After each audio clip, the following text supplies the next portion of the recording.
જસદણમાં વિદ્યાર્થીઓ દ્વારા જસદણ ડેપો ચક્કાજામ કરવામાં આવ્યું હતું। જસદણ ડેપોની તમામ બસ વિદ્યાર્થીઓ દ્વારા બંધ કરવામાં આવી હતી। જસદણ રાજકોટ રૂટ સમયસર બસ ન આવતા વિદ્યાર્થીઓએ તમામ બસ રોકી હતી। જસદણ ડેપો ખાતે મોટી સંખ્યામાં વિદ્યાર્થીઓ એકત્ર થયા હતા। સમયસર બસ ન આવતા વિદ્યાર્થીઓ મુશ્કેલીમાં મુકાયા હતા। છેલ્લા ઘણા સમયથી સમયસર બસ ન આવતા મુસાફરો મુશ્કેલીમાં મુકાયા હતા। વિદ્યાર્થીઓ દ્વારા ડેપો મેનેજરને અનેકવાર રજૂઆતો કરવામાં આવી હતી।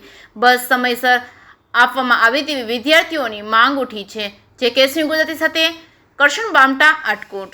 મારું નામ ઋષિભાઈ, આજે તમામ બસ છે રૂટની રોકવામાં આવી છે, કયું કારણ હોઈ શકે કે રોકવામાં આવી? રેગ્યુલર જે અમારી 6 વાગ્યા પછીની બધી બસો છે એ હોતી નથી। 1 મહિનાથી આ જ પ્રોબ્લેમ છે રાજકોટવાળી। હવે જ્યારે પૂછવા જઈએ તો એક જ પ્રશ્ન, ડ્રાઈવર નથી, બસ નથી, પાછળ અમારી સામે તો બસ વર્કશોપમાં પડી હોય છે, તો કે એમાં આ પ્રોબ્લેમ છે તો પ્રોબ્લેમ અમારે થોડો સરખો કરવો। કેટલા વિદ્યાર્થીઓને એવો પ્રોબ્લેમ થઈ રહ્યો છે ને કેટલા સમયથી થાય છે? બધા લગભગ ઓલમોસ્ટ બધાને આ જ પ્રોબ્લેમ છે 1 મહિનાથી, પણ એનું નિવારણ તો લાવવું પડે ને।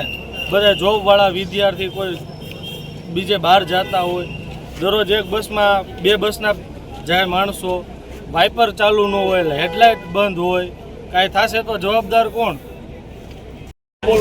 શું પ્રોબ્લેમ છે તમારા ચક્કાજામ કરવાનું કારણ શું? ચક્કાજામ કરવાનું કારણ રાજકોટવાળી બસો એક મુકાતી નથી, રોજનો પ્રોબ્લેમ છે।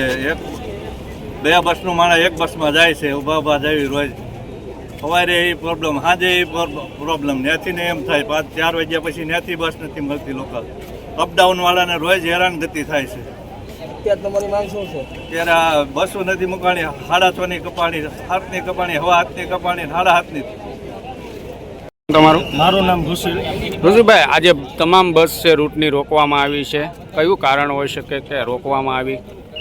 રેગ્યુલર જે અમારી 6 વાગ્યા પછીની બધી બસો છે એ હોતી નથી। 1 મહિનાથી આ જ પ્રોબ્લેમ છે રાજકોટવાળી।